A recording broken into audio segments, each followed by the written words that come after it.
La mayoría de los escritores crean monedas, mercados y gremios para su mundo, pero nunca se preguntan qué pasa cuando un mago que puede crear oro con un hechizo entra en ese mercado. Y ese olvido no es un detalle, es el agujero donde se hunden las economías. La economía es el elemento más invisible del world building. Nadie escribe una historia sobre tipos de interés.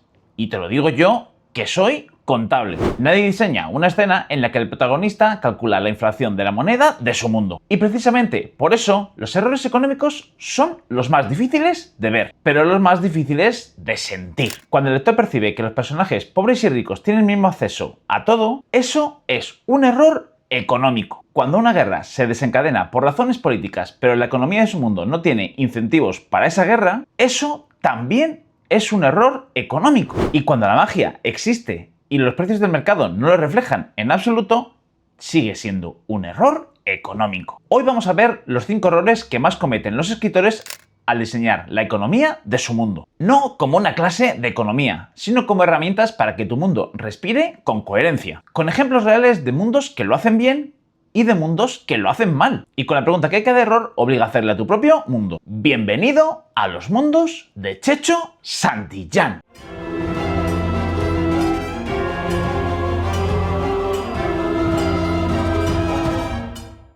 El primer error es el más extendido y el más fácil de cometer porque lo hemos visto en todos los mundos de fantasía que amamos. El oro es la moneda universal, está en todos lados y nadie se pregunta de dónde sale y por qué vale lo que vale. En la mayoría de los mundos de fantasía, el oro funciona como telón de fondo. Está en los cofres de las mazmorras, en las bolsas de los mercaderes, en las manos de los nobles. Hay tanto oro que no significa absolutamente nada. Y un sistema monetario que no significa nada no es un sistema, es decoración.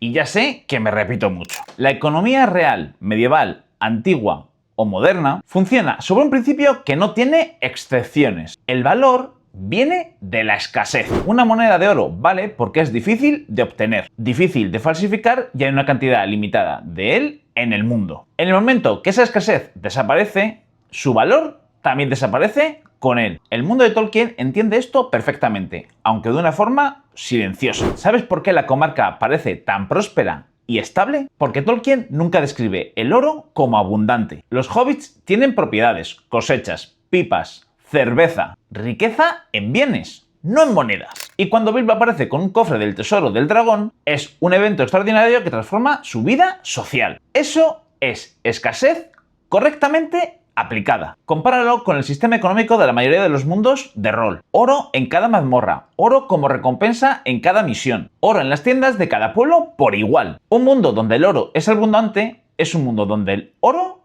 no vale nada. Y un mundo donde el dinero vale no tiene economía. Tiene un disfraz que se llama economía. Pregúntale a tu mundo qué es escaso en tu mundo y por qué. ¿Quién controla esa escasez? Este es el error que destruye más mundos de fantasía por dentro, el más técnico y el que más te va a hacer repensar tu sistema de magia que tienes diseñado. La magia existe, tiene poderes concretos y en cambio la economía del mundo actúa como si la magia no existiera. Piénsalo en tu propio mundo. Si un mago puede crear comida con un hechizo, ¿por qué existen las granjas? Si un hechicero puede teletransportarse, ¿por qué existe una industria del transporte? Y si alguien puede sanar heridas con magia, ¿qué pasa con los médicos, herbolarios o cirujanos? Si la magia puede crear metales preciosos, ahí está el error que mencioné al principio. ¿Qué pasa con el valor de esos metales como moneda? La magia no solo afecta al sistema de combate de tu mundo. La magia es tecnología y toda tecnología transforma la economía de tu mundo. Cuando apareció el molino de viento en la Europa medieval, cambió quién controlaba la producción de harina y con ello la estructura de poder de pueblos enteros. Cuando apareció la imprenta, transformó la economía del conocimiento. La magia es la tecnología más importante que puede haber en un mundo de fantasía. Y si esa tecnología no transforma la economía de ese mundo no será coherente. Es inconsciente. Brandon Sanderson es de nuevo el mejor ejemplo de cómo hacerlo bien. En Mistborn, la alomancia existe y la economía del mundo refleja exactamente eso. Los alomancistas son recursos militares que los nobles se disputan. Los metales que los alomancistas consumen tienen un valor diferente de los metales que no utilizan. La existencia de la magia genera una economía específica alrededor de ella y esa economía genera política. Sanderson no diseña magia y luego ignora las consecuencias económicas. Diseña la magia y pregunta qué economía generaría. Ahora pregúntate, ¿qué haría la magia de tu mundo a los precios de mercado, a las profesiones,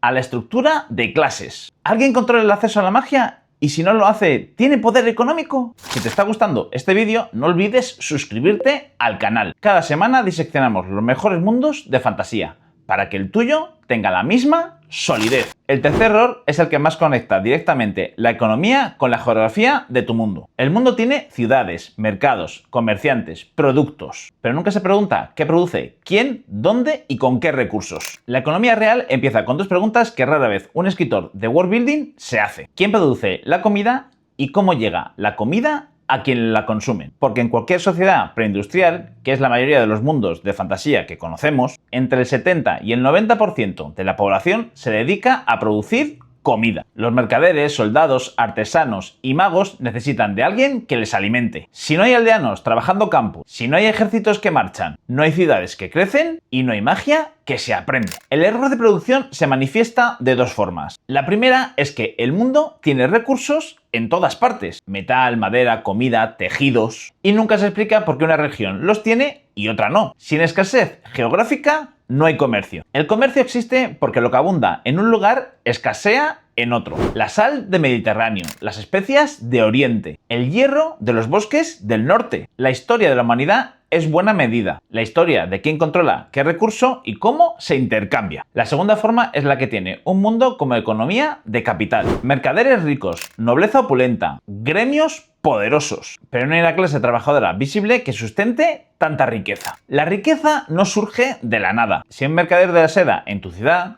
hay un productor de seda en algún otro. Si hay un rey que tiene un gran ejército, hay campesinos que pagan para sostenerlo. Si no los ves en la historia, tienen que existir en el mundo que describes. Por eso pregunta a tu mundo, ¿qué produce tu región principal y qué necesita importar? Y más importante aún, ¿quién controla esa importación? El cuarto error es el más sutil de los 5 y el que más daño hace a la credibilidad profunda de tu mundo. La moneda de tu mundo existe, tiene nombre, valor, pero nadie ha preguntado quién la acuña, quién la respalda y qué pasa cuando el gobierno la emite, si se debilita o cae. Las monedas no son elementos neutrales, son instrumentos de poder político. En el mundo real, el derecho a acuñar moneda fue históricamente uno de los privilegios mejor guardados de la realeza. Acuñar monedas significaba controlar el valor del intercambio en su reino. Las monedas llevaban el rostro del gobernante, no por vanidad, sino para marcar el territorio económico. Esta moneda vale aquí porque yo aparezco en ella y digo lo que vale. Es propaganda monetaria. ¿Y qué pasa cuando el poder se fragmenta? La historia está llena de crisis monetarias causadas por la fragmentación política. Cuando un reino se divide, las monedas del reino del norte dejan de ser aceptadas por el reino del sur. Cuando un rey debilita su poder, los nobles empiezan a acuñar sus propias monedas. Cuando un imperio colapsa, las monedas del antiguo régimen siguen usándose durante generaciones. Ya no como símbolo de autoridad, sino como metal valioso. En tu mundo de fantasía, ¿quién controla la acuñación de moneda? ¿El rey central? ¿Los nobles regionales? ¿Los gremios de mercadores? ¿Los templos? ¿Hay varias monedas en circulación compitiendo entre sí? ¿Y si hay magia que puede crear metales preciosos? ¿Alguien está usando la magia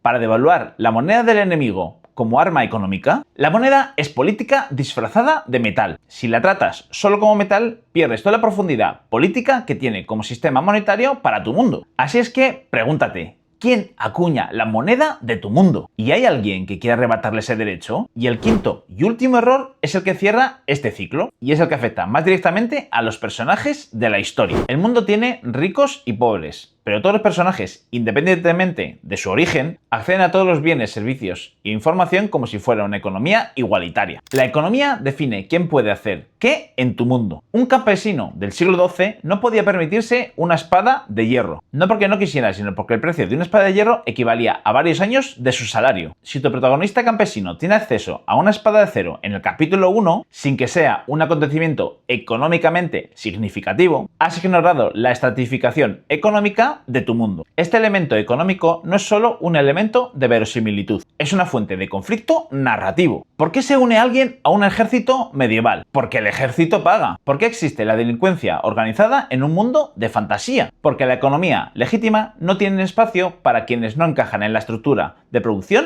existente. ¿Por qué un personaje vendería su lealtad al enemigo? Porque la lealtad tiene un precio que su señor no ha cubierto. Tolkien tiene esto profundamente integrado en El Señor de los Anillos, aunque de forma sutil. Los hobbits de la comarca son propietarios. Tienen tierras, acceso a bienes, una red social que los sustenta. Cuando Frodo sale de la comarca, entra en un mundo en el que esa red ya no existe. Y esa diferencia económica, la falta de recursos, la dependencia de la hospitalidad ajena, la incapacidad de pagar por servicios, es parte de lo que hace que el viaje sea vulnerable. La economía marca los límites de lo que cada personaje puede o no puede hacer. Por eso pregúntale a tu mundo qué no puede permitirse económicamente tu protagonista en el primer capítulo y qué tiene que hacer moralmente o prácticamente para conseguirlo. 5 errores, 5 preguntas para tu mundo para responder antes de hacer la primera escena de mercado, la primera negociación entre personajes, el primer impuesto que el antagonista impone. ¿Qué escasea en tu mundo? ¿Cómo transforma la magia la economía? ¿Quién produce la comida?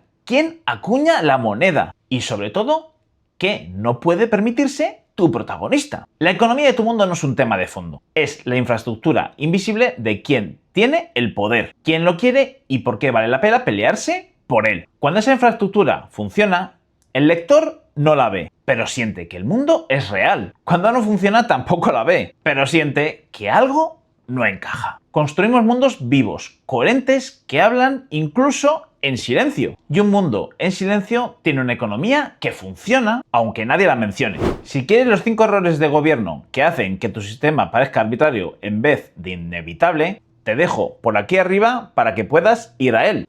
Déjame un buen like si quieres más vídeos como este y como siempre, no olvides forjar tus sueños.